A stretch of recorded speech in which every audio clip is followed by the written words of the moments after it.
and has some action to take under item 4A regarding Business Development Corporation Applicants. So I'm going to make a motion to appoint Leo Nordine to the Business Development Corporation and to repost for the remaining openings. Second. We have a motion by Butch and a second by Angie. Is there any other discussion? All those in favor, please say aye. Aye. Opposed, abstentions? Aye. An abstention, motion does carry.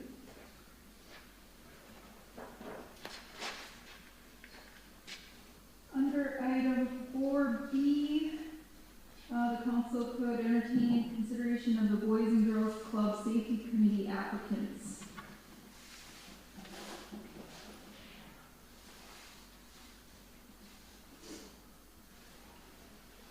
I'll make a motion to appoint, Gordon Brissette and Dusty Lafernier to the Boys and Girls Safety Committee, and deny, repost the third one. I'll second.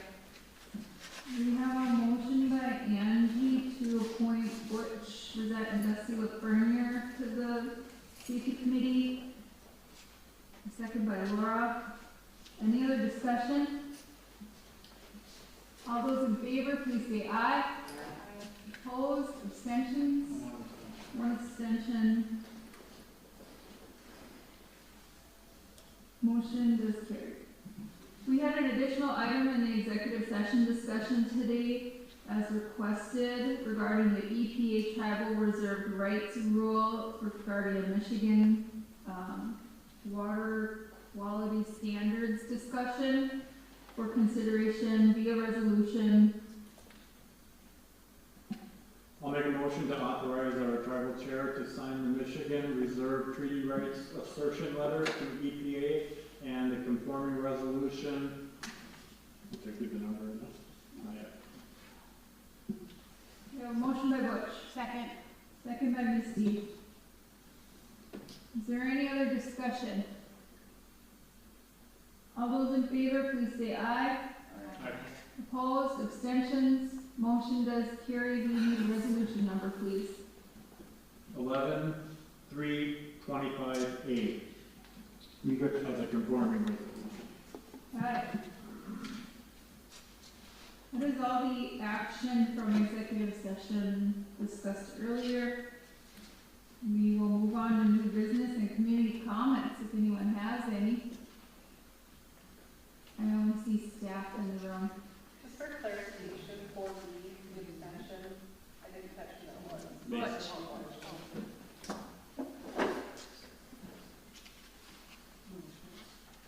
We don't have any community comments this evening. If somebody does come in, we can probably make time for them.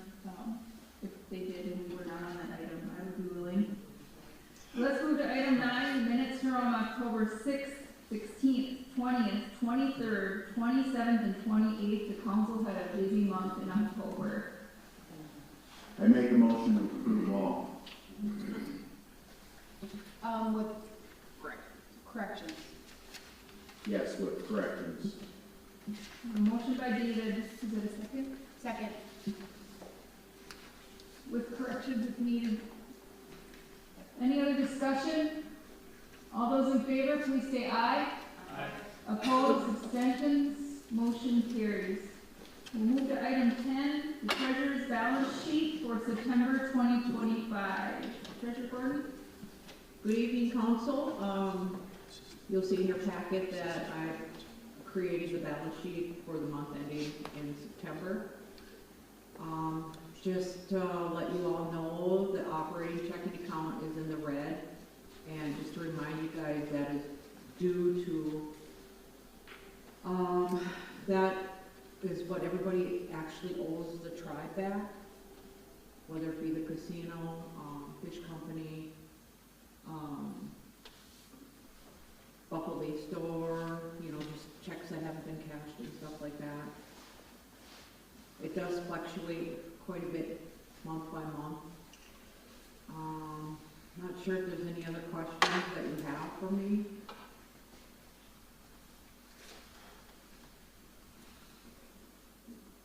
And then, of course, the actual Bremer operating account, I take those numbers right off the bank statement that I do have access to.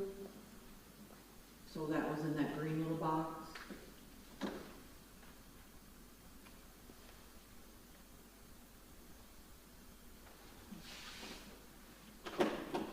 Any questions for Laura, council?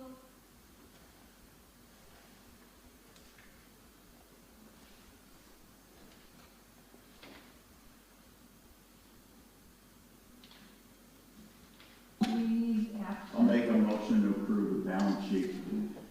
I'll second. Motion is by David and second by Butch. Is there any other discussion?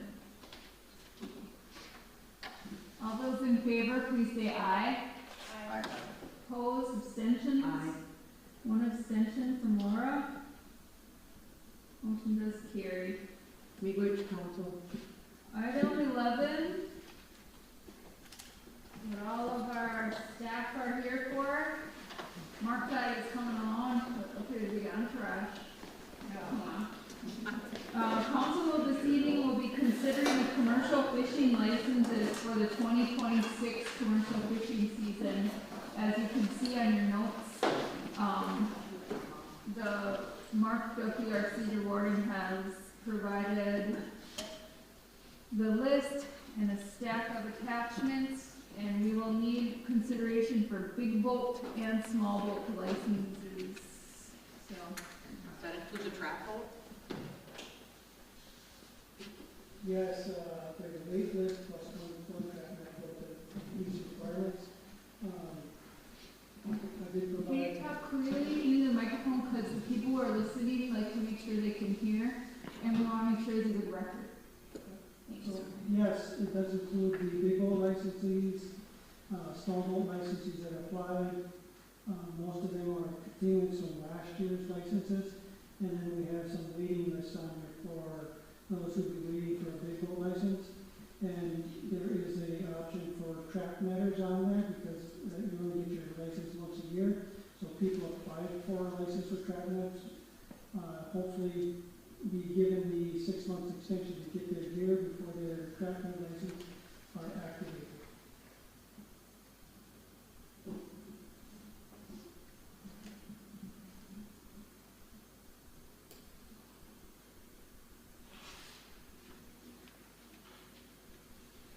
Big boat license?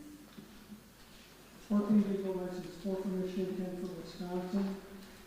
Provisional license is automatic, so I don't see that needs to be approved. And 5 small boat license? There's a total of 9 small boat licenses. I see 4 that say do not meet the requirements on your chart. The chart is a little deceiving because it says it didn't put in a fishing report. Most of these small boaters have family members that they fish with or transfer their effort to. So it's not that they may not have fished, it just didn't report under their particular license. So your recommendation is the 9 small boat license? My recommendation from the fishing committee is to approve all of those 9 licenses. Is that to approve them even though there's violations? Is that what you're saying? No, I'm not saying that. Can you clarify then? I'm saying that the fishing committee, who looked at these licenses, know the individuals. These individuals are partnered up with family and or participated in fishing activities on other license holders. So they did not maybe fish under their particular license number, but they did fish. So the fishing committee said that they recommend all those who apply for that to receive those licenses. Although they may not have put an actual report in under their particular license.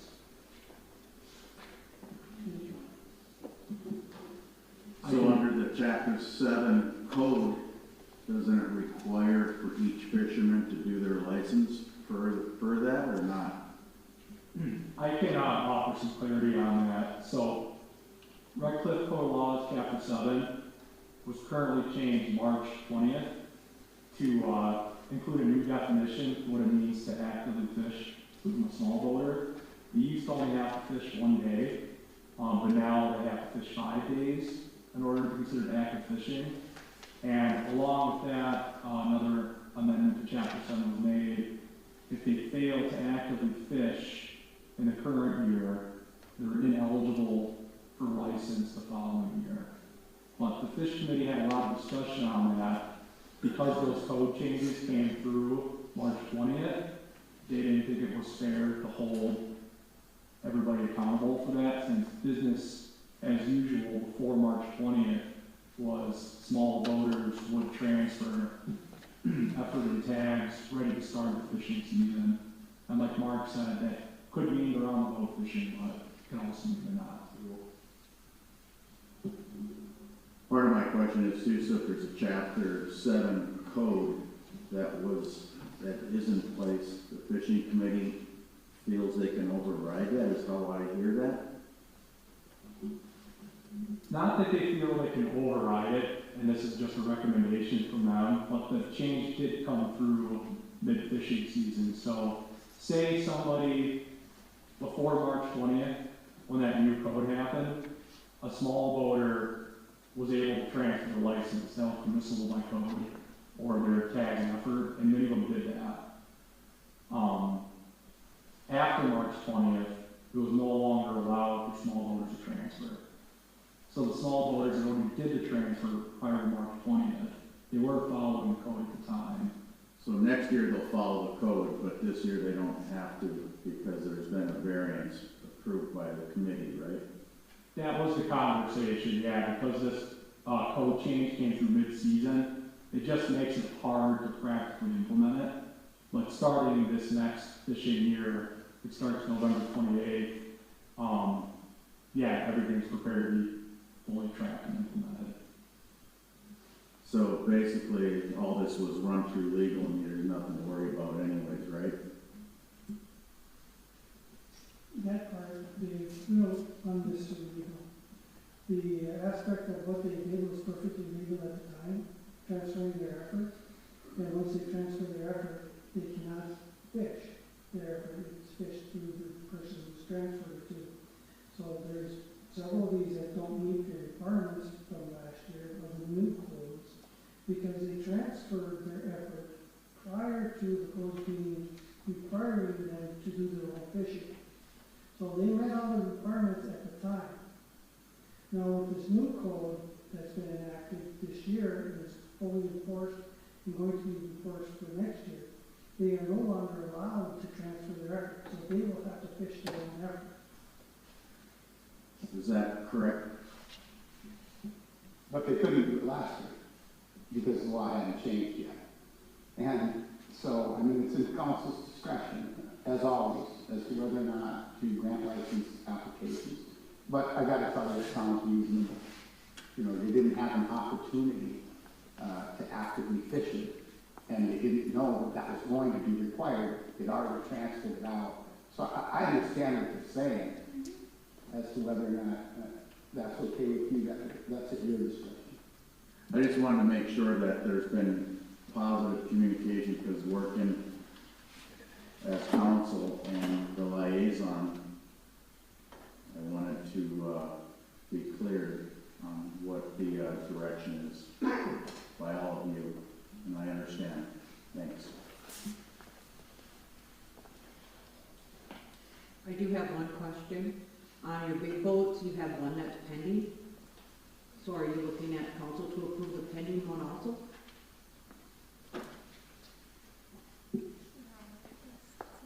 Oh, on the wait list? You're talking about Livingston, Michigan application? No, Joanne Peterson. I have her on the approved list. I have her on the approved, which then it's expired, it's pending. Oh, you're looking at the documentation concept, you know what you're looking at? Yeah, the For, one. appendix 2? sheet that you sent us, reading, it has her on top as pending, expired pending, you know, what does that mean? I think that was one of the previous ones, and it says Don Lewis, the previous next codfish on mine. And you look at another one here, there's several varieties, that's kind of mixed up. But Joanne's is not pending. If it said pending on there, that would have been when she was looking at getting the license in her name from her daughter. And pending would indicate that the Coast Guard has not processed the documentation yet. So her application to have the boat transferred to her name was still at that time in the Coast Guard's hands, and it wasn't processed yet. And that's an issue that's coming up more and more. Right now with the shutdowns, some of these commercial fishing vessel documentations are expiring, and it takes a little longer for them to get their stuff back. But we do have their receipts and application concepts that are done through the Coast Guard. Has anyone called the Marine Safety Office to verify any of that though? We look it up online and it's right there. Everything's right there that they've applied. Yeah, you can find it online. All right.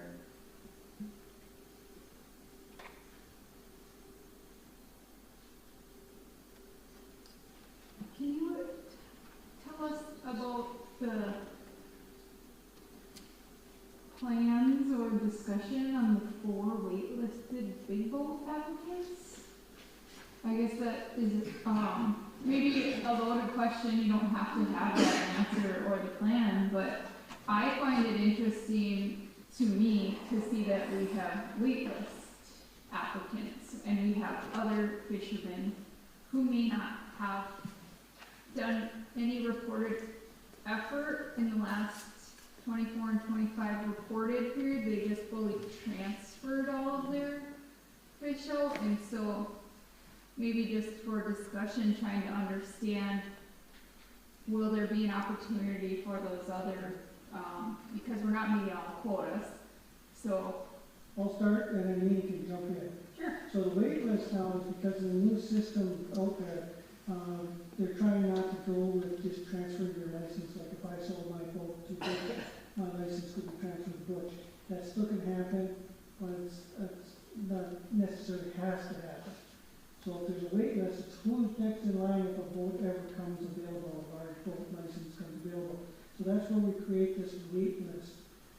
It gives an opportunity for someone who wants to break into the industry to potentially have an opportunity, short of buying somebody's or getting a blessing from council, to have their license transferred at the same time.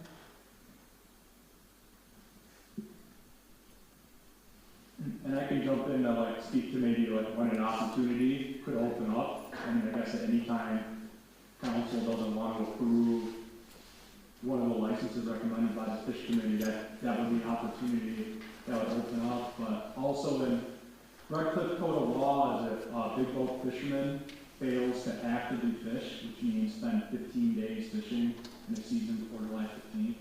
If you fail to do that 2 fishing years in a row, you become ineligible for a big boat license the following year. So you see the one individual on there who did not report any fishing efforts, so therefore did not actively fish for the 2025 fishing year.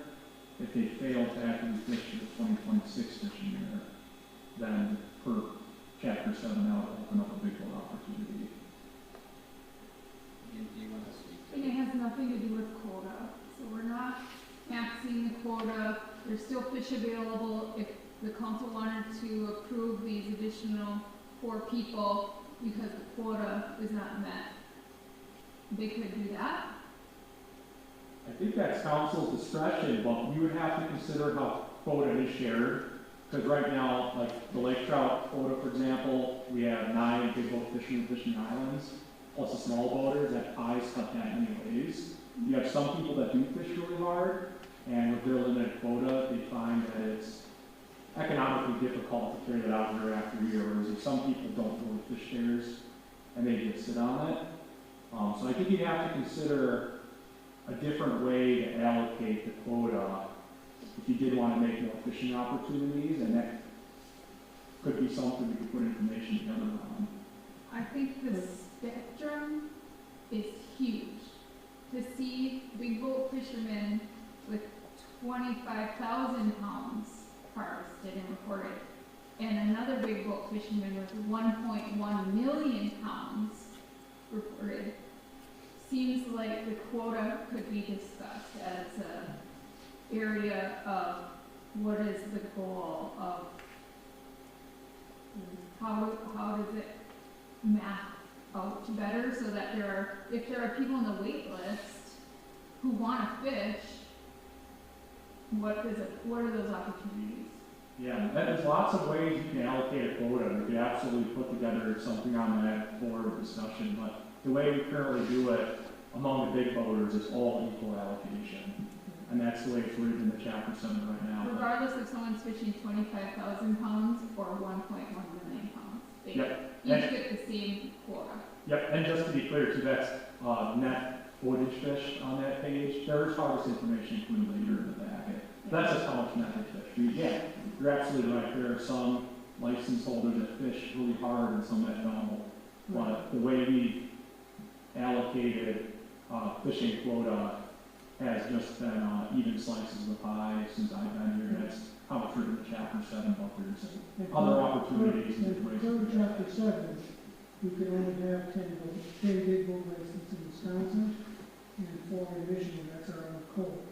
And when you look at this one sheet about who fish so much effort, it's kind of skewed because some of these are partners. And they're fishing 2 licenses, but they're reporting everything under their 1 license. So they make the minimum requirement under 1 license, but there's a partnership, they're fishing everything under the other person's license. So some of these people who fish 0 or little footage are actually partnered with somebody else that's fishing a lot.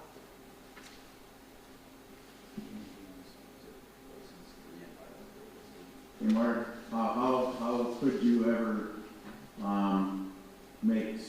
how could you ever identify that? You know, I'm just curious what your method would There's be. methods of doing this, Dave. One is what has been transferred up at the fish company, and the observations that we see as lawyers and our common knowledge. So we know that some brothers are fishing together, some other individuals are partnered up together, some family members fish as many as 4 big boat licenses out of 1 vessel. So our wardens and our fishing industry common knowledge is there that we know these are occurring. We also know that we don't see some people along the water. So we hired somebody else or partnered with somebody else to fish their allocation. So you can never go over the 10, but you got this wait list, and then you got all this transfer of footage. How does that variance or the lack of, not familiarity, how about the lack of knowing? Is there any latitude for another license or not? There's always latitude. It's a legal question. What our agreement with Lake Superior is in our codes, what they say today, are the 2 parts that would have to be investigated. I'm not prepared to answer that question today, but you're right. And this aspect of who could get more footage and not fish more footage, that's a dilemma that we deal with every single year. Some people want to fish harder. Some people are content with fishing just enough. I think I can jump in too. I just think you have to be really careful how you decide how many licenses become available. Because if you slice that pie too many ways, you're going to make it not economically viable for some people anymore. So it just needs careful consideration.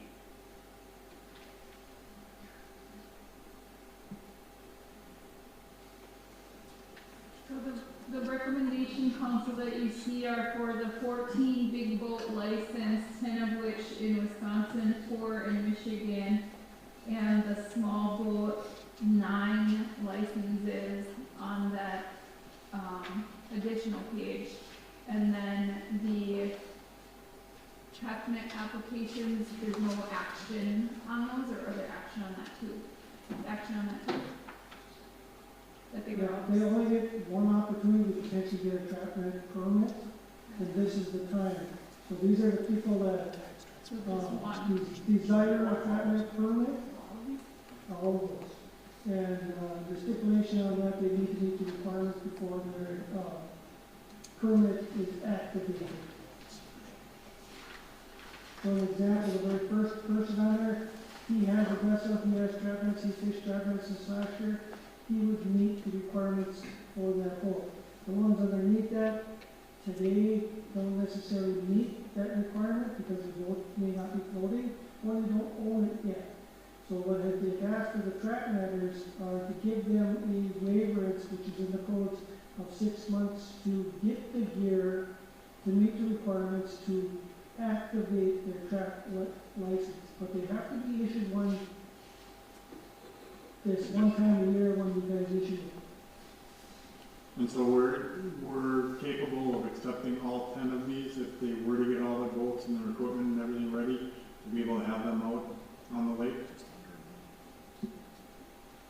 I believe so, yeah, they would not regulate them on that sense other than how many big nets they can fish. A small boater can only fish 2, so most of these are small boaters.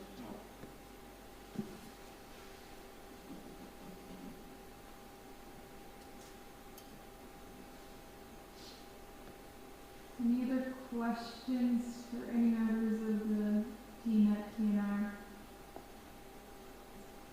If not, the ask is the 14 big boat license, 9 small boat license, and 10 track net license pending. Well, they would get their permit, but they wouldn't be eligible to fish until they're completely eligible. Correct. And approve the waiting list. Oh, good.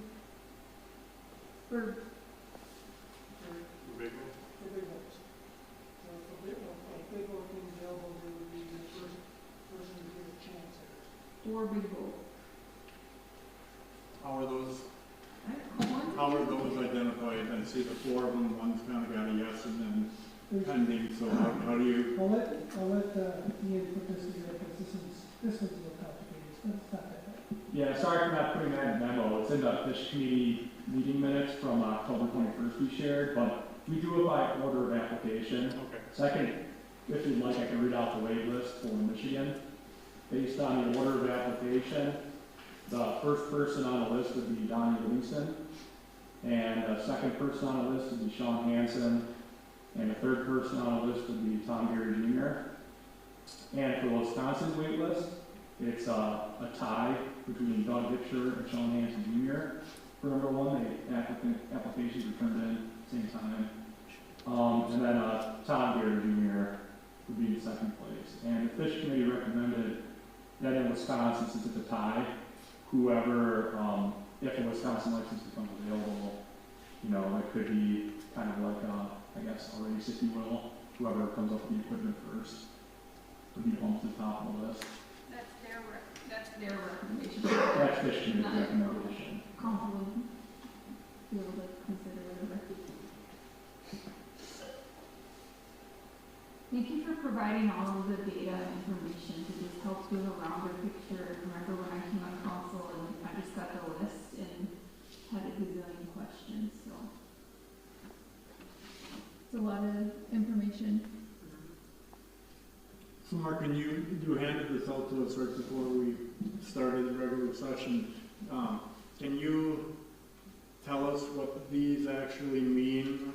Nicole showed me with the years concerning each one, but where do these outstanding debts and suspensions come into play? What they handed out tonight was information for the council because they've asked for it in the past about who owes what to our court system and outstanding debt. Besides the list of violations for the last 6/2021. These 2 individuals that are listed on there highlighted in yellow, probably can where it is, have an outstanding debt to the court system. I did get a text message from one of the individuals today. They made a payment plan and they made their first substantial payment today. So they will probably drop out that suspension list tomorrow. The other one was supposed to be making a plan, but he didn't come in for a payment.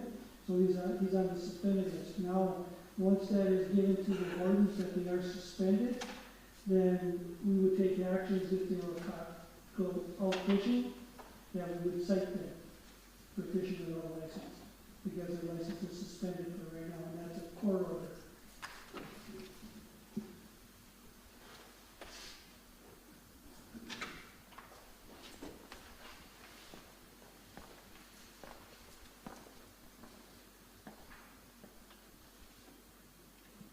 Anything else on this, council? If not, we are looking for action.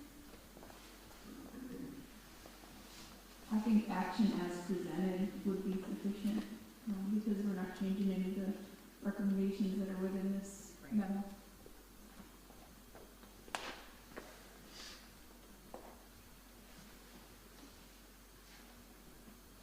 I'll make a motion to approve what was presented to the council tonight on the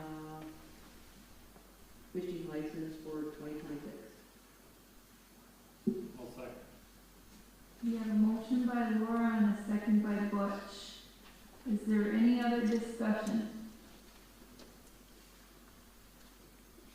All those in favor, please say aye. Opposed, abstentions, motion carries. You bitch guys. Mark, take that broken chair with you too, right to the dumpster. Got another one right over here. I hope Mark doesn't fall over. There's another one right on the end here. That chair is just like cheating by a thread under his One arm. right here too, yep. Yeah. I look too, I look back at it sometimes. Item 12 on the agenda, let's start with Redcliffe Police Department approval of the county tribal law enforcement agreement. Kyle, is here to answer any questions we may have? Good evening. So I'm here looking for approval for the state grants and annual submissions for the state county tribal assistance and the state tribal assistance. State county meeting resolution.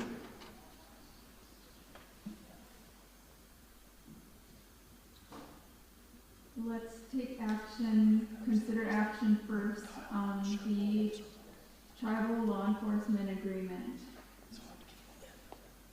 You guys have that within your packet. It sort of talks about the relationship between the Redcliffe Police Department and the Bezhigogaabaw County Sheriff's Office.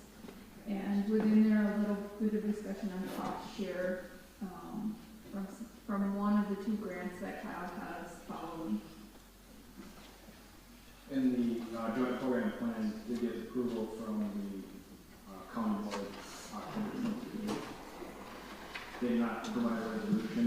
The resolution is on the November 12th agenda.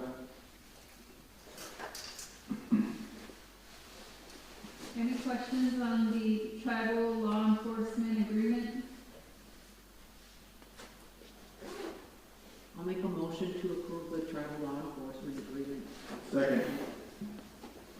We have a motion by Laura and a second by David. Is there any other discussion? All those in favor, please say aye. Aye.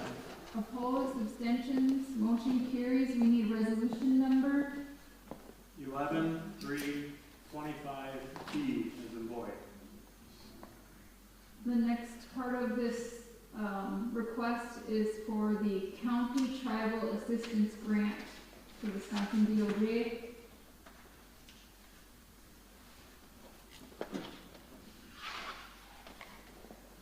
Need council action so that we can submit the application. Motion to approve. I'll second. We have a motion by Angie and a second by Nikki. In discussion, just noting it is $33,936. All those in favor, please say aye. Aye. Opposed, abstentions, motion carries. The third part of the agreement, the request is for the tribal assistance DOJ grant.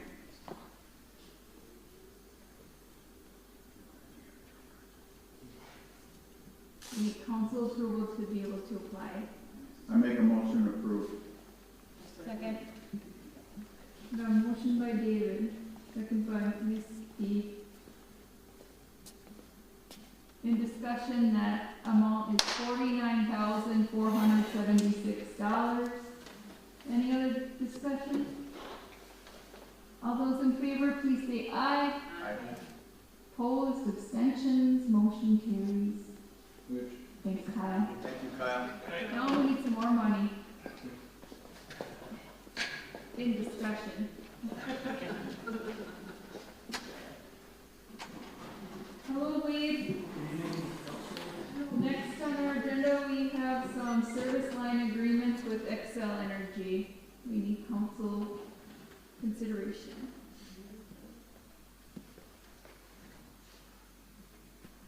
Almost to approve. We have a motion by Angie, I'll second. second by Laura. In discussion, these are the gas and electric lines needed for the new apartment and housing development happening at b.Boys. Any other discussion? All those in favor, please say aye. Opposed, abstentions, motion carries. Thank you, Wade. Thanks to you for helping us shepherd this. We got them done. Item 14 on our agenda is to consider appointing a chairperson of the Utilities Commission. I recommend Mark Duffy. Who's all on there? That's what I was gonna say, who's all on that too? I put it in the notes. No. Yeah, Well, Mark's been on there a long time, and working with Mark on that, he really does keep it pretty fluid.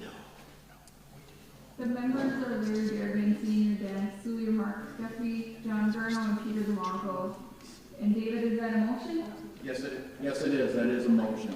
We have a motion to consider Mark Duffy for chairperson of the Utilities Commission by David.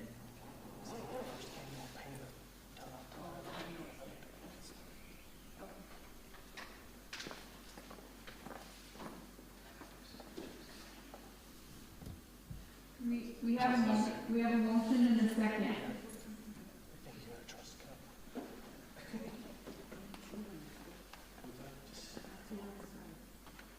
We have a motion by David and a second by Butch. Is there any other discussion? You see it on the bottom, it says briefing notes? On your agenda? Oh. Oh, okay. All those in favor, please say aye. Opposed, abstentions, motion carries. Any other business?